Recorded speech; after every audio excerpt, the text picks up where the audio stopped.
It's 1967. A small American car company is staring down giants. The sound? Not a roar, not yet. More like a gamble, echoing through a factory that couldn't afford to lose. Because while American Motors Corporation was trying to build a muscle car engine strong enough to compete with Ford Motor Company, General Motors, and Chrysler, it was also risking everything it had left. But what almost nobody knows is, this engine didn't just push AMC forward, it nearly destroyed the company from the inside out. You think you know muscle car history? Not like this, because the story of the 343 V8 isn't just about horsepower, it's about survival. And a mistake that almost cost AMC everything. Back in the mid-1960s, AMC was the underdog, always had been.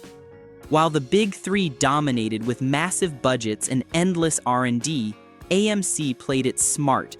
Smaller cars, efficient designs, practical thinking. They weren't trying to win races, they were trying to stay alive. See, AMC was born from a merger. Nash Kelvinator and Hudson Motor Car Company came together in 1954, creating American Motors Corporation. From day one, they knew they couldn't outmuscle the giants, so they carved out a niche: compact cars, economy models. The Rambler became their bread and butter, and for a while, it worked. But then something changed. America got addicted to power. The streets were filling with machines like the Mustang, the GTO, and the Charger, big engines, loud exhaust, quarter-mile bragging rights. This wasn't just transportation anymore, it was a war. Young buyers weren't asking about fuel economy. They wanted to know how fast you could hit 60. They wanted to feel their spine press into the seat. They wanted the rumble, the shake, the raw aggression of American muscle. And AMC? They were late, way too late. While Ford was selling Mustangs by the hundreds of thousands, AMC was still pushing practical family cars. While Chevrolet was dropping big block V8s into Chevelle, AMC was talking about efficiency. The market had shifted, and AMC was standing still. Internal meetings got tense. Sales reports told a story nobody wanted to hear. Younger buyers were walking right past AMC dealerships and straight into the arms of the competition. Something had to change. So the engineers at AMC made a decision that would define their future. They took their existing small block V8 platform and pushed it further than it was ever meant to go. The result?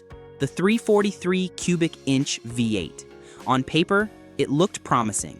With a 4.08-inch bore and a 3.25-inch stroke, the 343 displaced exactly 343 cubic inches. It ran compression ratios up to 10.2.1 in high-performance form. And in its most aggressive setup, with a 4-barrel carburetor, it produced around 280 horsepower and 365 lb-ft of torque. Not bad at all. Especially for a company with limited resources. The engine featured a cast-iron block and heads, keeping costs manageable while maintaining strength. The intake manifold was designed to maximize airflow, and the exhaust system was tuned for that classic V8 growl. Engineers worked overtime. Prototypes were tested, refined, tested again. There was real excitement in the hallways of AMC's Kenosha, Wisconsin facility. This could be the engine that changed everything. But there was a problem. Actually, several. You see, AMC didn't have the luxury of building a completely new engine from scratch. The budget simply wasn't there. The tooling costs alone would have been staggering. So instead, they stretched their existing 290 V8 architecture. Same basic block design, same oiling system, same limitations. The 290 was a fine engine for what it was built to do: commuting, light duty, daily driving. But this was different. They were asking it to become a warrior. And that's where things started to crack, literally. The larger bore pushed the cylinder walls to their limits. There wasn't much material left between cylinders. Engineers knew it was tight, but they pushed forward anyway. They had to. The competition wasn't waiting. At high loads, under sustained RPM, heat built up fast. Too fast. The thin cylinder walls couldn't dissipate heat efficiently. Hot spots formed, metal expanded unevenly, and when metal expands unevenly under stress, it fails. Mechanics began noticing something disturbing: engines overheating, coolant disappearing, power dropping mid-run. At first, they thought it was isolated, bad batches, assembly errors, but the reports kept coming from dealerships across the country, from racers, from regular customers who just wanted to enjoy their new cars, and when they tore the engines down, warped cylinder walls, micro cracks, gaskets blown apart like paper. Head gasket failures became almost routine in high-stress applications. One AMC mechanic reportedly said it looked like the engine had been cooked from the inside. The casting wasn't designed for this kind of thermal stress. The water jacket passages were adequate for the smaller displacement, but with the 343's larger bore, cooling became a constant battle. And then the real nightmare started: oil starvation. At higher RPM, especially above 5,500, the oiling system struggled. The design fed the top end first, then the crankshaft, which sounds fine until you're pushing the engine hard. Because at high speed, oil pressure dropped right where it mattered most: the crankshaft, the main bearings, the rod bearings, the components spinning thousands of times per minute, generating heat and friction that only oil could manage. Bearings started to fail, not slowly, not gracefully, violently. Metal shavings filled oil pans. Connecting rods overheated, rod journals scored. Some engines didn't just fail, they seized mid-run. Pistons welded themselves to cylinder walls. Crankshafts snapped. Imagine that happening in the middle of a race, or worse, on a customer's brand new performance car. The warranty claims started piling up. Each one cost money. Each one damaged reputation. Word spread through enthusiast circles faster than any advertisement could. AMC engines can't handle the heat. Stay away from the 343. It's fast until it blows. So what do you do when your engine is literally eating itself alive? AMC engineers had to act fast. They revised oil passages, improved cooling flow, tightened tolerances. Some builds got upgraded bearings and better oil pumps. They experimented with different gasket materials. They adjusted assembly procedures. Late production 343s were noticeably better than early ones, but the damage was already being done. But here's the thing: every fix cost money, and AMC didn't have much of it. This wasn't Ford throwing millions at a problem. Ford had the Mustang money rolling in. They could afford mistakes. They could afford to iterate and improve without breaking a sweat. This was a smaller company trying to patch a growing crisis while still selling cars. Engineering time, manufacturing changes, warranty repairs, dealer support. It all added up. Some estimates suggest the 343's problems cost AMC millions in direct and indirect expenses. For a company already operating on thin margins, this was devastating. And yet, they kept pushing. Because they had no choice. The muscle car market wasn't waiting. Every month they hesitated was another month the Big Three pulled further ahead. By 1968, AMC decided to take things even further. They dropped the 343 into performance models like the Rebel SST and the Javelin. And suddenly, the stakes got higher. The AMC Javelin wasn't just another car. It was AMC's shot at legitimacy in the muscle car world. Designed to compete directly with the Mustang and Camaro, the Javelin had style. It had presence. It turned heads in ways AMC cars never had before. And with the 343 V8, it had some real bite. Quarter-mile times hovered around 14.5 seconds in stock form. With tuning, some drivers pushed into the high 13s. Top speeds approached 120 mph. Respectable numbers. Magazines took notice. Car and Driver ran features. Motor Trend tested them. The Javelin was finally putting AMC in conversations it had never been part of before. But they came at a cost. Because under aggressive driving, the same issues kept creeping back.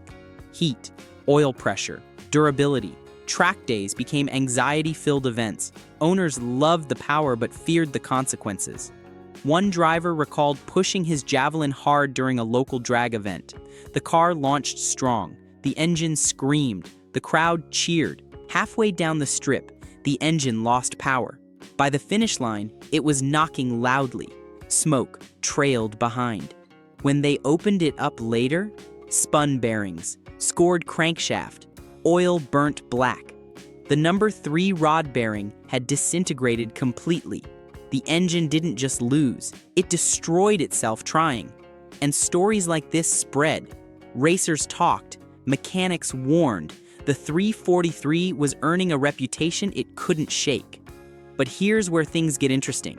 Despite all this, some versions of the 343 were actually incredibly strong, especially the high-compression variants with better tuning and careful assembly.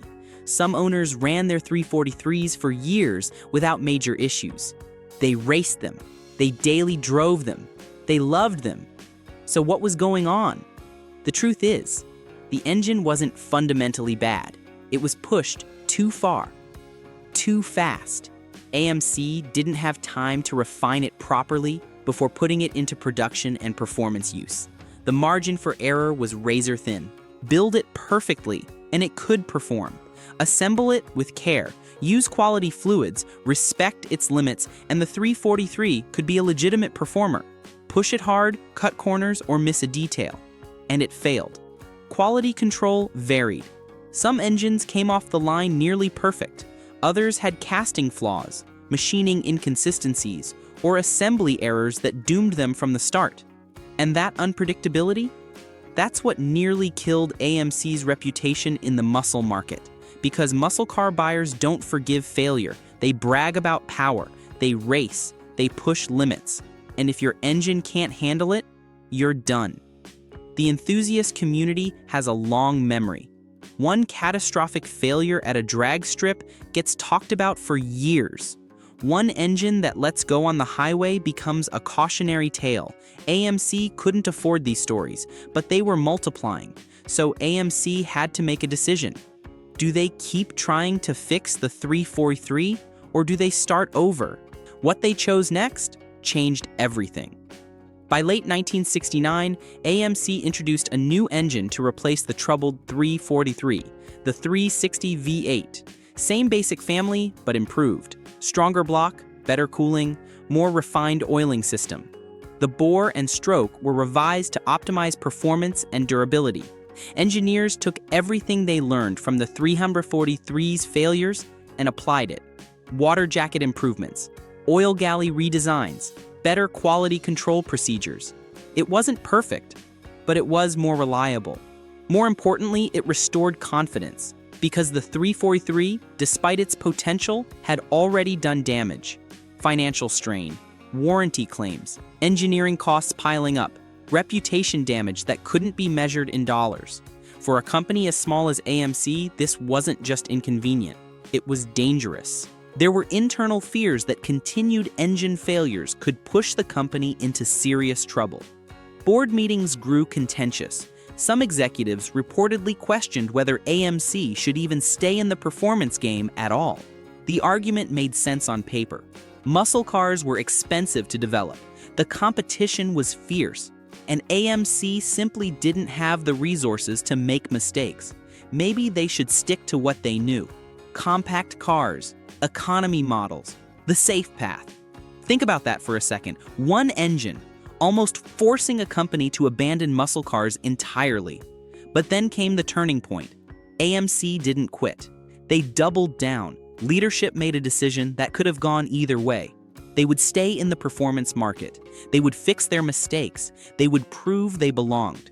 They refined their V8 lineup, improved manufacturing, focused on durability alongside performance. New quality control measures were implemented, assembly line procedures were tightened, supplier standards were raised, and slowly, things started to stabilize. The Javelin became more competitive, the engines held together. Word started spreading that AMC had fixed their problems. AMC even found success in racing series like Trans Am. The Javelins became legitimate contenders, battling Mustangs and Camaros on tracks across America. Drivers like Mark Donohue and George Falmer piloted factory-backed AMC machines to victories that seemed impossible just years before. Drivers began to trust the engines again, not because they were the most powerful, but because they finally held together. And that's something you can't fake, because at the end of the day, horsepower means nothing if it doesn't survive. A 500 horsepower engine that blows up in 10 minutes is worth less than a 280 horsepower engine that runs forever. AMC learned this the hard way, and the lesson saved them. Looking back, the 343 V8 is a strange kind of legend. Not because it dominated, not because it was the fastest, but because it exposed the limits of a company trying to punch above its weight. Only around a few tens of thousands of 343 engines were produced during its short run. It wasn't around long enough to become iconic in the traditional sense. It lived in the shadow of legendary engines. The 426 Hemi, the 427 Cobra, the 454 Big Block. These are the names everyone remembers, but those who know, they remember the 343. They remember the promise, the power, and the problems. They remember what it represented. A company fighting for survival, engineers pushing boundaries, risks taken in the name of competition. By the early 1970s, the muscle car era itself began to fade. Emissions regulations tightened. Compression ratios dropped. Insurance rates skyrocketed for young drivers with powerful cars. The golden age was ending, and engines like the 343, they became relics of a wild, risky time. A time when companies pushed engineering to the edge, sometimes too far. A time when passion sometimes outran prudence. When the desire to compete led to decisions that seemed crazy in hindsight. But here's the twist. Today, the 343 V8 has a kind of cult status. Collectors hunt for original AMC Javelins and Rebels equipped with it, not because it was perfect, but because it wasn't. Because it represents something raw, unpolished, real, an engine that tried to compete with giants and paid the price. Survivors are treasured. Original 343 powered cars command premiums at auctions. Enthusiasts rebuild them with modern knowledge, addressing the flaws AMC couldn't fix in time. Forums dedicated to AMC discuss the 343's quirks with affection. The same problems that nearly sank the company now make for fascinating conversation. So what's the real story here? The 343 V8 didn't just nearly kill AMC, it forced them to evolve. It exposed their weaknesses and pushed them to fix them. It showed that power alone isn't enough. You need durability, balance, precision, because without that, even the strongest engine will fail. And sometimes, that failure is exactly what saves you. The 343 taught AMC lessons that money couldn't buy.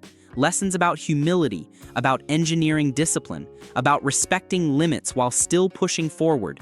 Those lessons shaped everything that came after. If you enjoyed this story, let me know what you want to see next. Another forgotten engine, a rivalry, or a machine that changed everything. And if you want more deep dives like this, make sure you stick around, because the next story might be even crazier.